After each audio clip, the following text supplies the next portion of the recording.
만약 지금 당장 뉴스 속보로 대규모 전면전 소식이 들려온다면 여러분은 가장 먼저 무엇을 하시겠습니까? 아마 대부분은 가족의 안위를 걱정하며 마트로 달려가 생필품을 사거나 혹은 휴대폰을 켜고 내 주식 계좌부터 확인하실 겁니다. 2026년 현재 지구촌 곳곳의 지정학적 위기 수위는 그 어느 때보다 높습니다. 전쟁은 단순히 총칼의 싸움이 아닙니다. 자본주의 세상에서 전쟁은 돈의 대이동을 의미하죠. 누군가는 전 재산을 잃고 비명을 지를 때 누군가는 조용히 자산의 은신처를 찾아 이동합니다. 오늘 영상에서는 전쟁이라는 극한의 위기 상황에서 돈이 이동하는 3단계의 법칙, 그리고 우리가 반드시 확보해야 할 경제적 방공호가 어디인지 지금부터 아주 냉정하게 파헤쳐 보겠습니다. 먼저 과거를 돌아봅시다. 전쟁이 터지면 시장은 어떻게 반응했을까요?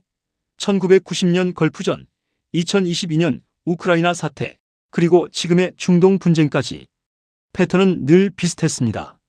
전쟁 직전 시장은 설마 진짜 터지겠어? 라는 안일함에 빠져 있다가 첫 포성이 울리는 순간 위험 자산의 대규모 투매가 일어납니다. 주식, 코인, 신흥국 화폐가 가장 먼저 버려지죠. 왜일까요?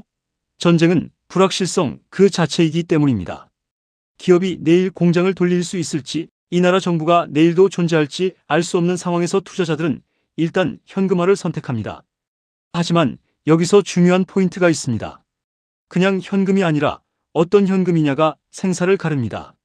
전쟁 시 자금 흐름의 첫 번째 종착역은 역시 금입니다. 금은 왜 전쟁의 파트너가 될까요? 첫째, 국적 없는 화폐이기 때문입니다. 여러분이 가진 원화나 유로화는 국가 시스템이 무너지면 종이 조각이 될 위험이 있습니다. 하지만 금은 국경을 초월합니다. 전쟁통에 피난을 가더라도 금 한 덩이는 전 세계 어디서든 즉시 가치를 인정받죠. 둘째, 중앙은행들의 움직임 때문입니다. 전쟁 가능성이 커지면 각국 중앙은행은 달러 보유액을 줄이고 금 비중을 높입니다. 2024년 이후 중국과 러시아가 금을 미친 듯이 사들였던 이유도 바로 지정학적 리스크에 대비한 경제적 요새의 구축이었습니다. 셋째, 공급의 비탄력성입니다. 수요는 폭발하는데 금은 갑자기 찍어낼 수 없죠. 수요와 공급의 불균형이 가격을 수직 상승시킵니다. 금은 수익을 내기 위한 자산이 아닙니다. 내 자산의 원형을 보존하기 위한 보험입니다. 두 번째는 달러입니다. 전쟁이 터지면 역설적으로 전쟁의 주축인 미국의 화폐 가치가 가장 오릅니다. 이걸 이해해야 진짜 돈의 흐름을 읽을 수 있습니다. 전 세계 무역 결제의 80% 이상이 달러로 이루어집니다.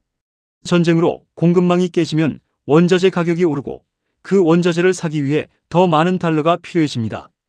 즉, 달러 수요가 폭증하는 거죠. 또한 전 세계 자본은 가장 안전하다고 믿는 미국 국채로 몰려듭니다. 미국 정부가 발행한 채권은 지구상에서 무위험 자산으로 분류되는 유일한 존재입니다. 미국이 망하면 어차피 지구가 망한다는 믿음이 전 세계 자금을 달러라는 블랙홀로 끌어당깁니다. 전쟁이 격화될수록 달러 인덱스가 치솟는 킹달러 현상은 투자자들에게는 피눈물을, 달러 보유자들에게는 강력한 방패를 선물합니다. 세 번째로, 전쟁은 단순히 금과 달러만 움직이지 않습니다. 실물 경제에서 가장 무서운 건 원유와 천연가스, 그리고 식량입니다. 전쟁이 터지는 지역을 보세요. 대부분 자산이 풍부하거나 주요 수송로입니다. 공급이 막히면 유가는 배럴당 150달러, 200달러를 향해 갑니다. 이건 비용 인플레이션을 유발하고 우리가 가진 현금의 구매력을 순식간에 갉아먹습니다. 여기서 우리가 주목해야 할 자산은 에너지 관련 기업과 원자재 ETF입니다. 돈은 리스크를 싫어하지만 리스크를 먹고 자라는 자산도 분명히 존재합니다. 전쟁의 공포가 시장을 지배할 때 누군가는 에너지 패권을 쥔 기업의 주식을 사모으는 이유가 여기에 있습니다. 최근에는 새로운 논쟁이 있죠. 비트코인이 전쟁 시 금의 역할을 할 수 있는가입니다. 2022년 우크라이나 전쟁 당시 비트코인은 피난민들에게 유용한 자산 이동 수단이 되기도 했습니다. 하지만 냉정하게 말해서 아직 비트코인은 전쟁 시기에 금만큼의 안정성을 보여주지 못하고 있습니다. 여전히 위험 자산으로 분류되어 주식과 함께 동반 하락하는 경우가 많죠. 다만 국가 시스템이 완전히 붕괴된 상황에서의 개인 간 송금 측면에서는 새로운 대안으로 부상하고 있습니다. 여러분의 포트폴리오에서 비트코인은 보험일까요? 아니면 투기일까요? 이 질문에 대한 답이 여러분의 위기 대응 전략을 결정할 겁니다. 이제 정리해 보겠습니다. 전쟁은 비극이지만 경제는 멈추지 않습니다. 내 가족과 자산을 지키기 위해 우리는 냉정해져야 합니다. 여기 여러분을 위한 5가지 체크리스트를 드립니다. 지금 당장 메모하세요. 첫째, 내 자산의 20% 이상이 환금성 높은 외화나 금으로 구성되어 있는가입니다. 왜 하필 20%일까요? 통계적으로 자산의 20% 정도가 안전자산에 묶여 있을 때 나머지 80%의 위험자산이 흔들려도 전체 포트폴리오의 붕괴를 막는 심리적 지지선 역할을 하기 때문입니다. 단순히 금은방에서 금반지를 사는 것만을 말하는 게 아닙니다. 골드뱅킹, 금 ETF 혹은 달러, 예금처럼 위기 상황에서 즉시 현금화하거나 전 세계 어디서든 가치를 인정받을 수 있는 형태여야 합니다. 전쟁이 나면 국내 자산 가치는 급락하지만 이 20%의 방패 가치가 급등하며 여러분의 전체 자산을 방어해 줄 겁니다. 둘째, 환율 변동이 내 실질 구매력과 대출 구조에 어떤 타격을 주는지 계산해 보았는가입니다. 많은 분이 나는 해외 직구도 안 하고 여행도 안 가니까 환율이랑 상관없으라고 생각하십니다. 하지만 이건 큰 오산입니다. 우리나라는 에너지와 식량의 대부분을 수입에 의존하죠. 전쟁으로 환율이 1,300원에서 1,600원으로 치솟으면 여러분이 매일 마시는 커피, 주유하는 기름값, 식탁에 오르는 빵값이 순식간에 20에서 30% 폭등합니다. 내 월급은 그대로인데 쓸 돈은 줄어드는 실질 소득 감소가 일어나는 거죠. 만약 외화 대출이 있거나 수입 원자재를 쓰는 사업을 하신다면 그 타격은 파산 수준일 수 있습니다. 지금 내 소비 구조가 달러 강세에 얼마나 취약한지 반드시 점검해야 합니다. 셋째, 위기 시 최소 6개월 이상 버틸 수 있는 비상 유동성이 확보되어 있는가입니다. 전쟁은 경제 활동을 마비시킵니다. 직장이 휴업할 수도 있고 자영업자라면 손님이 끊길 수도 있죠. 이때 가장 무서운 건 자산은 있는데 당장 쓸 돈이 없는 상태, 즉 유동성 위기입니다. 부동산이나 적금처럼 묶여있는 돈 말고 당장 꺼내 쓸 수 있는 현금성 자산을 최소 6개월치 생활비만큼은 떼어놓으셔야 합니다. 전쟁 초기에는 은행 전산이 마비되거나 인출 제한이 걸릴 수도 있습니다. 일정 부분의 현금을 안전한 곳에 물리적으로 보유하는 것도 진지하게 고려해봐야 할 전략입니다. 넷째, 공포에 질려 저점에서 자산을 던지는 패닉셀 성향인가입니다. 행동경제학에서는 인간이 이익을 얻었을 때의 기쁨보다 손실을 보았을 때의 고통을 2배 이상 크게 느낀다고 합니다.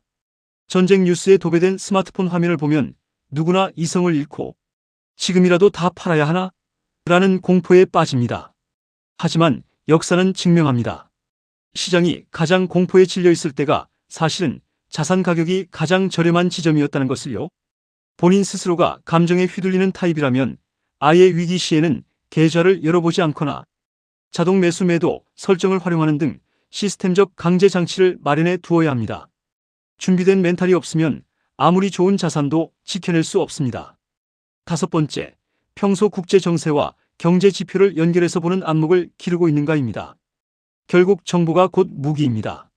단순히 전쟁 난대라는 뉴스만 보는 게 아니라 그 전쟁이 원유 공급망에 어떤 영향을 주는지, 미국 연준의 금리 정책을 어떻게 변화시킬지를 스스로 연결해 볼 수 있어야 합니다. 세상을 읽는 경제 시그널 같은 채널을 통해 꾸준히 공부하는 이유도 바로 이것이죠. 지정학적 리스크는 갑자기 튀어나오는 것 같지만 사실 수개월 전부터 시그널을 보냅니다. 환율이 꿈틀대고 국채 금리가 요동치는 그 신호들을 읽을 줄 안다면 전쟁은 재앙이 아니라 여러분의 자산을 한 단계 업그레이드할 결정적인 기회가 될 수 있습니다. 여러분, 금융 가문의 전설 나단 로스차일드는 이런 말을 남겼습니다. 포성 소리가 들릴 때 사고, 승전보가 들릴 때 팔아라. 참혹한 말처럼 들리지만 이것이 자본주의가 위기를 통과하는 냉혹한 법칙입니다. 실제로 1990년 걸프전 당시 모두가 공포에 질려 주식을 던질 때 S&P 500은 불과 6개월 만에 20% 반등했습니다. 우리가 달러 비중을 높이고 금을 체크해야 하는 이유는 단순히 돈을 벌기 위해서가 아닙니다. 2022년 당시 환율이 1,200원에서 1,440원으로 20%나 치솟았던 그 공포 속에서도 내 가족을 지킬 수 있는 최소한의 구매력을 보존하기 위해서입니다. 워런 버핏의 말처럼 전쟁터에서도 세상은 돌아가고 기업은 돈을 법니다. 결국 이기는 투자는 공포라는 감정을 숫자로 이겨내는 사람의 몫입니다. 오늘 영상이 길었지만 그만큼 중요한 내용을 담았습니다.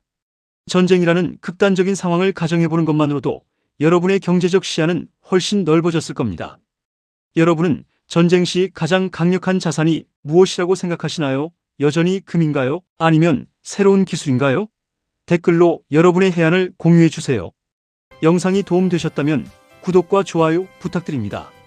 저는 다음 시간에도 여러분의 경제적 자유를 지키는 정보로 돌아오겠습니다. 시청해 주셔서 감사합니다.